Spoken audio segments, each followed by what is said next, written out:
अस्सलाम वालेकुम जी, मैं डॉन इलेक्शन ट्रांसमिशन के हेड क्वार्टर से मौजूद हूँ और आज सुबह से हम इलेक्शंस के ऊपर बड़ी गहरी नज़र रखे हुए हैं अपने तमाम कॉलीग्स के साथ। जो प्रोसेस रहा उसके ऊपर बहुत सारे सवाल उठे और हमने भी उठाए, जिसमें सबसे ज़्यादा अहमियत जो थी वो मोबाइल फ़ोन्स की जो सर्विस है वो आज सुबह 8 बजे के करीब या उससे पहले ही बंद कर दी गई थी।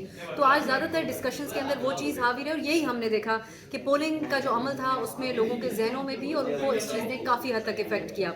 लेकिन सेकेंडली अब क्योंकि बात बहुत आगे बढ़ चुकी है, पोलिंग हो चुकी है, जो कुछ होना था, जो कुछ आवाम ने अपने वोट से करने की कोशिश करनी थी वो सब कुछ तो हो चुका है, लेकिन अब हमारे पास रिजल्ट्स आ रहे हैं। मेरे पास ये तमाम पेजेस के ऊपर कम से कम एक एक हल्के से 15-15 पोलिंग स्टेशंस के रिजल्ट्स तो हैं, लेकिन पाकिस्तानी सियासत पे और इलेक्शन डे में सबसे एक बड़ी खास और सरप्राइजिंग फैक्टर ये होता है कि कोई एक पोलिंग स्टेशन कई दफ़ा हावी हो जाता है बाकी सारे रिजल्ट्स के ऊपर। मैं इस पोजीशन में नहीं हूँ ये कह सकूँ कि कौन आगे है कौन नहीं है, क्योंकि एक घंटा पहले हम इंडिपेंडेंट कैंडिडेट्स की एक मुख्तलिफ पोजीशन देख रहे थे और इस वक्त हमें वो आगे नजर आ रहा है। मैं आपसे इस वक्त जब बात कर रही हूँ तकरीबन 10 बजने में 2 मिनट रह चुके हैं। तो लेट्स सी कैसे अनफोल्ड होती है सूरत हाल जैसे जैसे बैलेट बॉक्सेस खुलते हैं और वोट्स काउंट होते हैं। Thank you.